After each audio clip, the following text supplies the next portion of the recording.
Do not offer help unless asked for. Dayform Buddha. October 18, 2006. 90% of the effort spent on predicting and preparing for potential hazards are unnecessary and result in a waste of time, energy, and resources. Similarly, 90% of voluntary efforts to help others are also unnecessary, harmful, and contrary to the natural order. Have I got it backwards? Think about the Great Wall that was built, how much effort was expended on it. Maintaining a million-strong army, constructing countless warships and aircraft, how much of that was utilized? You've given numerous heartfelt warnings and advice to prevent your children from being deceived when they go out. How much of your profound insights have been put into practice? You've agonized and racked your brains over how to prevent your spouse from straying. How much of your efforts have been effective? What's the likelihood that the scenarios you meticulously plan for actually occur in reality? Everyone can reflect on their own experiences and conclude that 90% of the measures and methods taken beforehand to prevent something often end up being useless. Why do I emphasize, don't help unless asked? Because I've found that 90% of the time, it's meddling unnecessarily, harming both others and oneself. Firstly, I have to ask, why do you want to help others? If they don't ask for your help, but you insist on helping, do you realize how much harm this can cause? It forcibly imposes emotional debt on others. When you help someone, they are expected to feel grateful, thus owing you an emotional debt. Favors are not debts, but in times of need, one might sell even their cooking pot. Whenever you face difficulties, others are obligated to repay this debt with all their might, even if it means selling their belongings or risking their lives. They must repay. It's better to repay in this lifetime. If they can't, they'll have to come back in the next life to repay you. Do you think this is not cruel? It forces others into economic debt. There was a married couple who, despite living modestly, were content and happy in their daily lives. They had a wealthy friend who, seeing their poor lifestyle, voluntarily lent them 30,000 yuan to teach them how to do business. From then on, this couple never experienced another peaceful day. In the end, not only did they fail to become wealthy, but they also almost lost all the 30,000 yuan borrowed from their friend.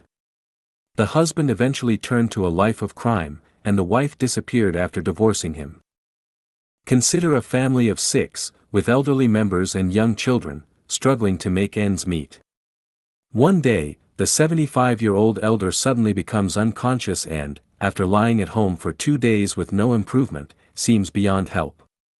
At this critical moment, a well-meaning person among their relatives and friends steps forward, lending them 10,000 yuan. He also calls the county hospital to send an ambulance to rush the elderly person to the hospital for treatment. Although the elderly person survives after being treated, they are left completely paralyzed.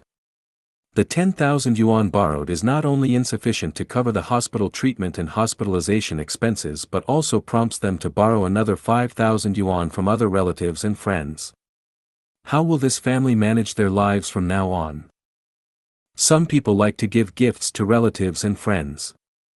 90% of these gifts are often not urgently needed by the recipients, or sometimes they are things the recipients never wanted to use in the first place. By conventional standards, you might think you're giving something for free, whether it's useful or not, at least not causing any loss to the recipient, and that you should not reject something given for free. But in reality, the recipient ends up at a loss. The giver's well-intentioned gesture of care and help results in the recipient losing out. Refusing the gift might seem ungrateful. So, you accept it. At first, it seems like you're getting something for nothing, but in reality, it's accumulating debt. Both parties know exactly how much the gift is worth and how much debt they owe each other. When the time hasn't come, everything seems calm. But when the time comes, this debt must be repaid, converting the initially useless gift into a financial burden that must be matched or repaid in kind. It cuts off the path for others to repay debts through suffering. Not all suffering is necessarily a bad thing. Some suffering may be to help the person understand a certain truth, or it may be to allow the person to repay a debt. Everything happens for a reason, there is cause and effect. If you intervene and help someone without being asked, you may delay their path to liberation. Originally, it might have been an acute illness that could have been cured in 3 days, but because of your unsolicited help, it turned into a chronic illness that is difficult to cure even after 30 years. Disrupted others' plans. A father locked his son in a woodshed to save him, but a kind-hearted neighbor intervened and released the son. As a result, the son got involved in criminal activities and ended up in prison. A young girl with only primary school education moves to the city and starts working at a restaurant. With her quick learning and dexterity, she could easily pick up business skills, which would help her in the future to open her own restaurant after leaving her current job and getting married. However, there was a well-meaning person who, seeing the girl's beauty, felt that working in a restaurant was a waste of her talent. This person then helped her find a relatively easy and comfortable job. So, what happens next? Encourages vanity and complacency in people. Everyone encounters difficulties and faces impassable mountains of fire at times. When unable to solve them alone, seeking help from others is appropriate. However, some individuals, with strong vanity and self-esteem, always want to display grandiosity. Even after they are no longer a director, they show off as if they are still in that position. For such individuals, anyone who attempts to help them may inadvertently harm them, yet they will never recognize the value of humility and genuine character. Fostering laziness. Consider the animals in the zoo. They become accustomed to being fed by humans. What would their chances of survival be if they were returned to the wild? If someone doesn't ask for your help and you offer it voluntarily, they may become dependent. Initially, they could have exerted themselves during critical moments and discovered their own great potential. But once you step in to help, their potential may never get a chance to be unleashed. They will forever believe they are worthless, like the ugly duckling. Planting seeds of resentment in yourself. Voluntarily helping others usually happens when you are in a good mood, feeling empathetic, maintaining good relationships, or feeling compelled by circumstances. However, as time passes and your own situation changes, memories of those instances where you helped others will replay in your mind. You might meticulously recall each person you've assisted, how you helped them, and what you did for them. When you find yourself in a difficult or dangerous situation, you might hope that those you've helped in the past will step forward to assist you. If they do not step up voluntarily, you might feel resentment in your heart, thinking, what ungrateful people, or they must have no conscience, or they're worse than animals for not repaying kindness.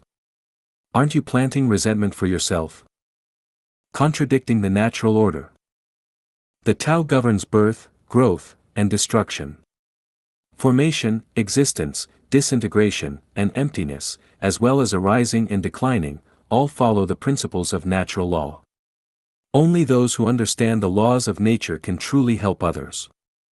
Without understanding these principles, our well-intentioned acts might ironically lead to harm, and our good deeds might ironically result in unintended consequences.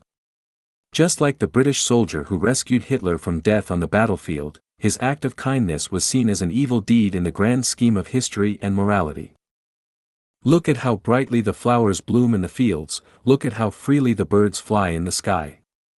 They don't need us to interfere or offer help unnecessarily. The more we intervene, the worse things may become.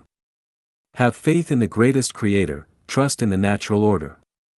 Refrain from extending a helping hand where it's not needed. When we face difficulties, we must seek help. The road to Shu is hard, harder than climbing to the sky.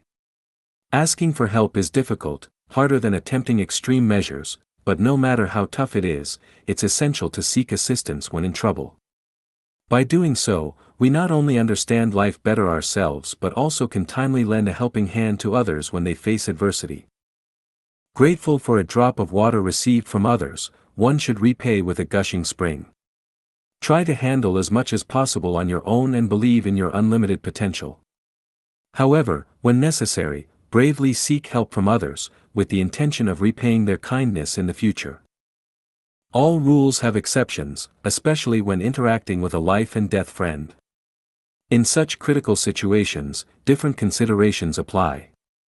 Jumping out of the three realms and not within the five elements, one might even be willing to sacrifice their own life for another.